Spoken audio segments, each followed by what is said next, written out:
Well guys, welcome back to another Scrapping Irish video, and what have I in store on this one? Well, for the last while I've been taking apart PlayStations and gaming machines and stuff like that, so I said why not do the Nintendo Wii.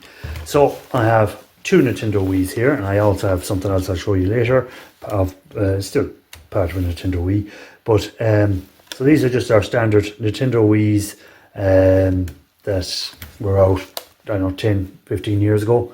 I don't know how long ago they were launched, to be honest with you. I'm sure someone in the chat will be able to tell me, but or someone will be able to comment and let me know when was Nintendo Wii on the go. But anyhow, I'm going to scrap these out. Now, the thing about these is the amount of screws is in them, so we're not going to sit you through me taking out every last one of these screws that are hidden. There's some hidden underneath these little tabs here. Now, it does give me a good excuse to use my little tool set that I love, with all the different bits and stuff in there.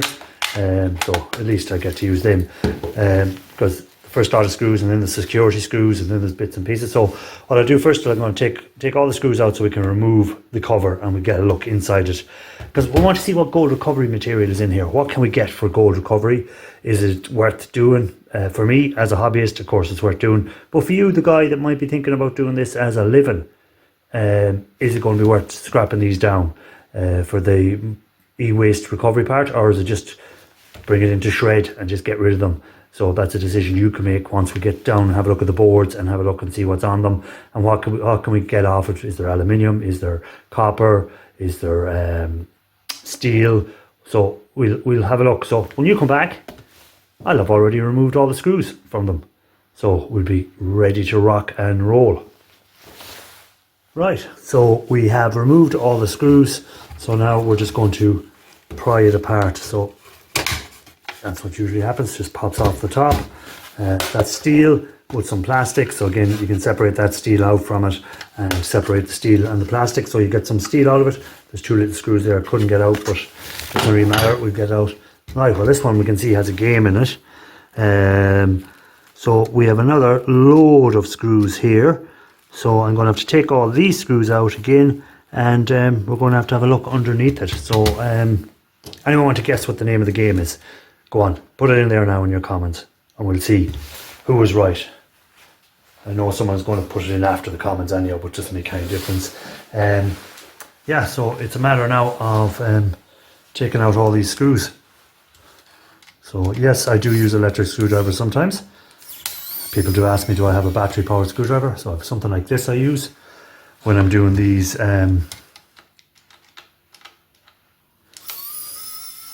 small items. We can use this little screwdriver, and that should let us in to see what's in here, see what game we have, so, and see what other gold bearing material we'll get out of it. So I'm going to try and just take off the top cover here just to release the game. If we can just get the shell out, we might be able to get the game and see what sort of game it was. That's the second game I found in these Wiis that I've been taking apart lately.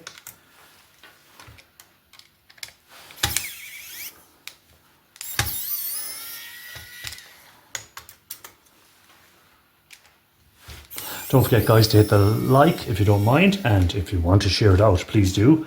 And don't forget to comment. Let us know what you're taking apart at the moment in e-waste. What do you take these game machines? Do you repair them?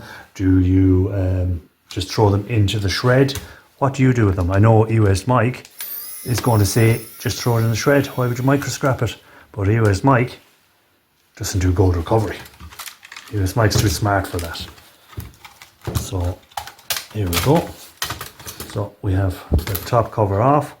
Now I just need to try and release the game. What was it called? Speed Racer. There we go. Anyone guess Speed Racer? So we can see the back has a nice board with some nice chips on it. So that will definitely come off for gold recovery. And again, we should have some ribbon wire that should contain some gold, so that one doesn't, but this one up here should. So let's get a little knife and try and get in under it. So you can see there guys, the gold plated on the wire on the ribbon connector. So I'll take that off for gold recovery. I'll take these boards off because these boards are always nice chips on them, and you can, don't forget guys, there's always gold inside of these chips. 99% of the time, sorry. I'll say always, and someone will go, I've done them and I didn't get, and I have done them, and you can see it on videos where I've done them and I've recovered the gold from chips. So it's there, just need to go and get it guys. So that's the one thing I'll take off there is the board. I still want to get this game out, there we go. So we have the game out. I'm not going to break down this CD-ROM any further. Again, I have videos where I've broken down these CD-ROMs, so I might link it up here in the corner if anyone wants to go and check it out. You can go and check it out when you can see what's valuable in there. We already know that there's gold ribbon wire, and on the other side there will be more gold ribbon wire. So go check that out. Right, so what are we now? Well, again, we have a load of screws here, so I'm not going to put you through me taking all these screws off. So I'm going to take all these screws off screen, and we'll get a look in underneath at the board, and we'll see what's on the board. So come back once I've done that. Right, we've taken out all the screws I can see, but there will be some more hidden underneath, of course. So we'll just remove anything we can. So a bit of plastic here, and straight away we can see some screws here that we need to remove. So we'll just take them off very quickly. There's only 2 of them there, I think. The rest I've already got. So we have them 2 screws out. We move up along here. Again, with some more plastic. So again, I think I have all the screws taken out of this, so it should just pop off. Okay, put that aside. And again, I see another screw straight away that's hidden there. And another one this side. So there is a lot of screws in these gaming machines. Lucky enough, all the ones on the inside are the same type of screw, so I don't need to be changing screwdrivers or anything like that. It's only the ones on the outside do have some security screws. So now we've got this protective cover over the thing. So again, check and see if that's aluminium separated. If it is from your plastic, what have we now? We're just going to have a quick look and see if there's any more visible screws. We have a fan here, we'll take him off. Anything that wants to come off, we'll take it off now. Okay, so this cover wants to come off, so we'll take it off. There we go. So again, we have some wire there that we can take out for insulated wire. Cut off the ends, just throw it in with your insulated wire when you're going to the scrapyard. So we have another ribbon wire, and again, that is gold plated, so you can see the gold color there. So again, I'll put that aside, and that'll be broken down when I'm doing my copper chloride, when I'm doing running ram fingers and other bits and stuff. So even this board here, I'll show you now. We'll just remove these screws that are here on the heatsink. So again, we'll have a nice aluminium heatsink, which it's always nice to find. We got a better screwdriver to fit down there besides this square sort of shape one, but it might work.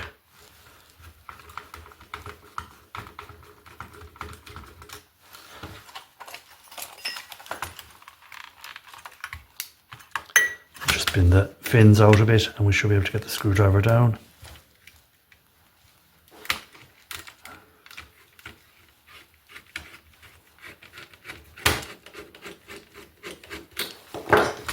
Okay, so nice aluminium heatsink. Remove any of these bits that is magnetic ferrous metal is there. So I'll remove them off there, and then we've nice aluminium heatsink which we will melt at some stage. Now, looking at the board, we can see that there doesn't seem to be any screws holding it in, so we should be able to pop it out and get a right look at this board. There we go. So again, some metal on the back, some plastic. So what do we notice straight away about the board? Well, of course, we notice the gold plating on the board. So we've got loads of gold plating. We've got chips that'll have to come off for gold recovery. We have these little connectors. Again, can sometimes be gold tipped on them. A bit hard to see there. A little bit of gold on them. Not much on that connector. And we have another one down here. And again, we'll have some gold pins in there. But again, nothing really that exciting in there. on it. But the main thing is to check to see if this board is gold plated all the way through. So how do you do that? Well, you do it by doing a scratch test. And it just so happens. Now, what I usually do is I'll remove everything off the board.